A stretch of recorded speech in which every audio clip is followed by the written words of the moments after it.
इस वीडियो में हम बात करेंगे वैसे अभ्यर्थियों के ऊपर जो बीएड कर रहे हैं और बीएड करने के बाद शिक्षक बनना चाहते हैं, तो उन्हें मैं आगाह करना चाहूंगा इस वीडियो के माध्यम से। यदि आप बीएड बिना सोचे समझे कर लेते हैं तो आपको आगे चलकर बहुत सारी दिक्कतों का सामना करना पड़ेगा और आपको जॉब मिलने में भी बहुत कठिनाई होगी। यहाँ तक हम कई अभ्यर्थी को ऐसे देखे हैं कि जो बीएड कर लिए, सारा जो क्राइटेरिया होता है शिक्षक बनने के लिए, जो एलिजिबिलिटी होता है, उन्होंने सारा शर्त पूरा कर लिया, लेकिन बाद में जाकर कई ऐसे कारण निकल के सामने आए जिसकी वजह से वो शिक्षक बनने से वंचित रह गए। इन तमाम तरह की बातों की चर्चा इस वीडियो में हम करेंगे। आप अगर शिक्षक अभ्यर्थी हैं या बीएड करने की सोच रहे हैं, चाहे आप किसी भी स्टेट से हैं, तो आप इस वीडियो को अंतिम तक जरूर देखिएगा, क्योंकि आंख बंद करके अगर आप बीएड कर लेते हैं ना और बिना सोचे समझे, तो आपको बहुत सारी दिक्कतों का सामना आगे चल के करना पड़ सकता है। आइए हम बिना देर किए हुए हम अपनी बात को आपके सामने रखते हैं। अभी आप देख रहे होंगे कि बिहार में शिक्षक भर्ती का ट्रेंड काफी चल रहा है और बीपीएससी टीआरई 4 यानी कि 3 परीक्षा बीपीएससी के माध्यम से शिक्षक भर्ती के लिए हो चुका है और 3 परीक्षा के बाद जो है चौथे परीक्षा की तैयारी जो है गवर्नमेंट कर रही है। और इसके लिए जो है आप देख सकते हैं कि अभी जो है 9 जो मार्च है, अगला जो महीना है मार्च वाला, इसमें जो बीपीएससी टीआरई 3 जो क्वालिफाई किए हैं, पास किए हैं, उन्हें नियुक्ति पत्र वगैरह दी जाएगी और उसी दिन उम्मीद जताई जा रही है कि मुख्यमंत्री जी के द्वारा, जो माननीय नीतीश कुमार हैं, उनके द्वारा निश्चित तौर पे कुछ ना कुछ आगामी बहाली यानी कि टीआरई 4 के लिए आपको इन्फॉर्मेशन मिलेगा। लेकिन हम यहाँ बात करेंगे कि बीएड या जो भी आप प्रशिक्षित हैं, हम सारे लोगों की चर्चा करेंगे कि आपको क्या दिक्कतें आ सकती है। मान लीजिए कि डीएलएड वाले भी हैं, तो आप इस वीडियो को देख सकते हैं और इसके माध्यम से आप समझ सकते हैं कि आपके साथ क्या ऐसी दिक्कतें आएंगी जिसकी वजह से आप जो है जॉब से यानी कि शिक्षक बनने से वंचित रह सकते हैं। आपको कितनी मेहनत करनी पड़ सकती है, किन विषयों को दिक्कतें आती है, कैसे अभ्यर्थियों को दिक्कतें होंगी आगे चलकर, ये तमाम बातें इस वीडियो में हम करेंगे। सबसे पहले कुछ पॉइंट मैं आपको बताता हूं कि देखिए, बीएड अगर आप करते हैं या डीएलएड करते हैं तो इसको कर लेने मात्र से तो आप शिक्षक नहीं बनेंगे। पहले क्या था कि बीएड कर लिए, उसके बाद आप सीटेट वगैरह जो भी है, टेट जो अपने स्टेट लेवल का होता है या सीटेट हम सेंट्रल लेवल का कह सकते हैं, तो बीएड करने के बाद अगर ये आप सीटेट क्वालिफाई कर लिए तो बिहार में क्या था कि इसके बेस पे ही आपको शिक्षक बना दिया जाता था। आपका अगर मार्क्स अच्छा है, एकेडमिक मार्क्स अच्छा है, फिर बीएड वगैरह का मार्क्स जो भी है और सीटेट का जो पॉइंट है उसे जोड़ के अगर आप मेरिट में आते हैं तो आपको कोई भी परीक्षा इसके बाद नहीं देनी होती थी, आप शिक्षक बन जाते थे। लेकिन अभी जो है बीपीएससी के माध्यम से अब जो है परीक्षा होने लगी है और ये अब जो बहाली आएगी जिसका इंतजार लाखों अभ्यर्थी कर रहे हैं, ये बीपीएससी का टीआरई 4 होगा, चौथे राउंड की शिक्षक भर्ती होगी। अभी जो बिहार का जो ट्रेंडिंग जो चल रहा है शिक्षक बहाली का, तो इसमें सीटेट हो गया, या अगर आप मान लीजिए 9, 10, 11, 12 के शिक्षक बनना चाहते हैं तो इसके लिए आपके पास एस्टेट होना चाहिए बीएड के बाद। अगर आप डीएलएड किए हुए हैं तो आपके पास डीएलएड के साथ साथ जो है सीटेट पेपर 1 होगा, तो प्राइमरी के लिए आप शिक्षक बनने के लिए एलिजिबल होंगे, और डीएलएड विद ग्रेजुएशन और साथ ही साथ सीटेट अगर पेपर 2 भी आपके साथ है तो 6 to 8 के लिए भी आप एलिजिबल हो जाएंगे।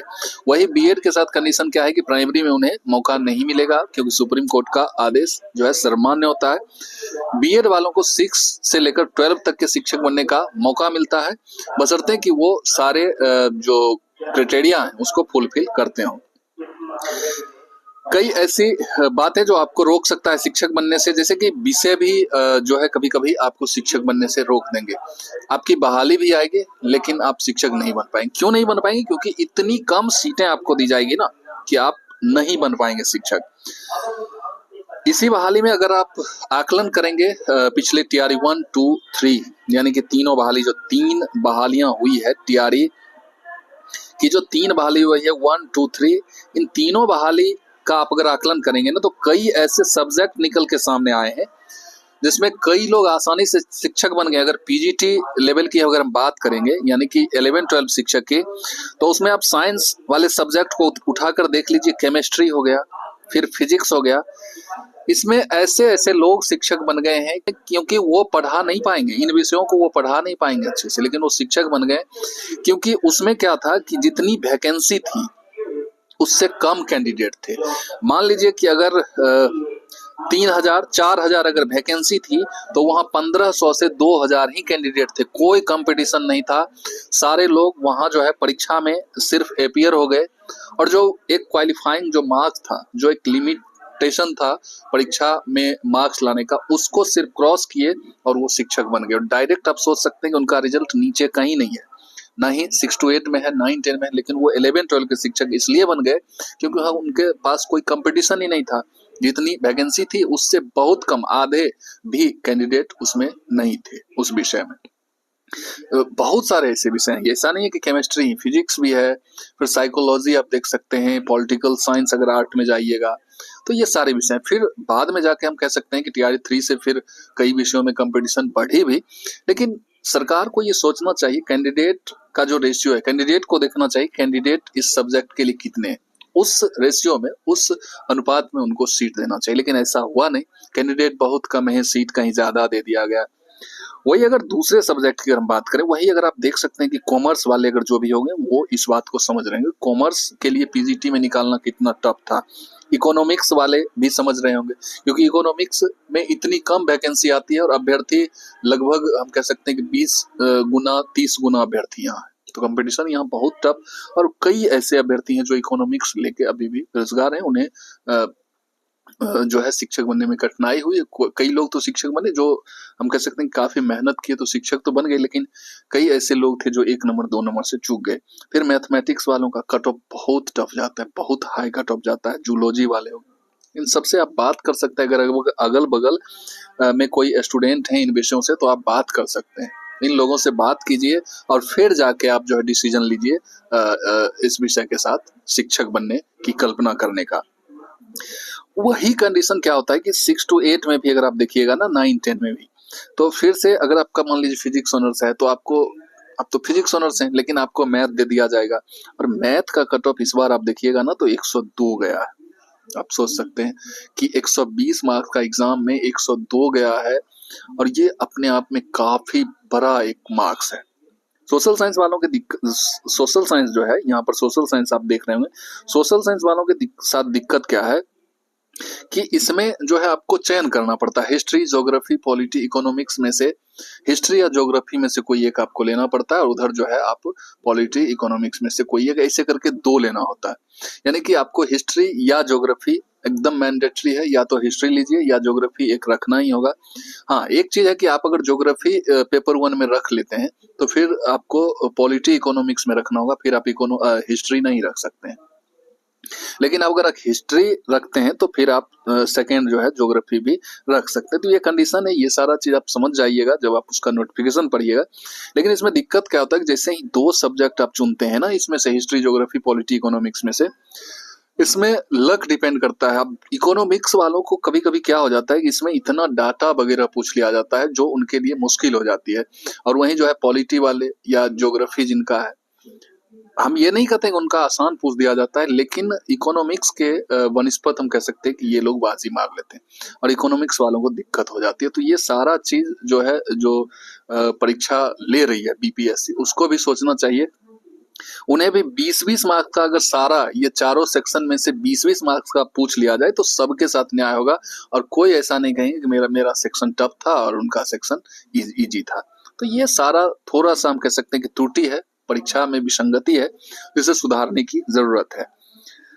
तो ये तमाम तरह की बातें, अगर आपके ग्रेजुएशन में भी यही कुछ ऐसा सब्जेक्ट है और ऐसा ही कुछ कॉम्बिनेशन बन रहा है, इन सब्जेक्ट के आप टीचर बनने वाले हैं, तो आपको बहुत ज्यादा मेहनत करना पड़ेगा, वरना आप अपने इर्द गिर्द इन सब्जेक्ट के जो अभ्यर्थी हैं या अभ्यर्थी रह चुके हैं उनसे आप बातचीत कर सकते हैं। वो निश्चित तौर पे आपको बताएंगे कि कितना टफ सिचुएशन होता है। और जो नए नए होते हैं उन्हें लगता है कि B.Ed और C.Tet वगैरह कर लेने के बाद हम डायरेक्ट शिक्षक बन जाएंगे, तो उन्हें पहले से ही अपने आप को प्रिपेयर करना होगा अगर आप भी इन विषयों में, इन ग्रुप्स में आते हैं। बाकी बात पीआरटी के लिए कुछ भी नहीं है, ये सारे जो भी शिक्षक अभ्यर्थी हैं उनके लिए एक जैसा ही होता है। यहाँ पर ना तो किसी के लिए टफ होता है, किसी के लिए आसान, ऐसा कुछ नहीं होता है, क्योंकि पीआरटी में सारे जनरल टीचर माने जाते हैं, उन्हें एक जैसा परीक्षा, एक जैसा अपॉर्चुनिटी सबको मिलता है। लेकिन यहाँ क्या होता है, 6 to 8 में विषय वाइज अलग अलग जो है कंपटीशन है। 6 to 8 में आप आइएगा तो यहाँ पर आपको सोशल साइंस, फिर साइंस हो गया जिसमें मैथ भी आपको इंक्लूडेड रहता है, फिर लैंग्वेज का हो गया, तो अलग अलग विषयों के लिए अलग अलग कंपटीशन मानक है, कंपटीशन लेवल है। इसलिए मैंने कहा कि कई सब्जेक्ट ऐसे यहाँ पर हो जाते हैं शिक्षक बनने के लिए कि लोग आसानी से यहाँ शिक्षक बन जाते हैं, और कई सब्जेक्ट ऐसे हैं कि मेहनत करने के बाद भी आप का लक डिपेंड करता है कि आप शिक्षक बनेंगे कि नहीं, वरना 1-2 मार्क्स से कई लोग चूक रहे हैं और लगातार चूक रहे हैं। तो ये तमाम तरह की जानकारी जो मुझे लगा कि आप तमाम जो अभ्यर्थी हैं, शिक्षक अभ्यर्थी, उन्हें देनी चाहिए, आपको अच्छी लगी होगी। अगर आप भी शिक्षक अभ्यर्थी हो तो निश्चित तौर पे जम के लग जाइए और फिर मेहनत कीजिएगा, तो निश्चित तौर पे आप शिक्षक बन ही जाइएगा। बाकी बात, अगर मेहनत में कमी रहेगी तो दिक्कतें आ सकती है। इस वीडियो को हम यहीं समाप्त करते हैं और फिर मिलते हैं इसी तरह के इन्फॉर्मेटिव और नई वीडियो के साथ। तब तक के लिए जय हिंद, वंदे मातरम।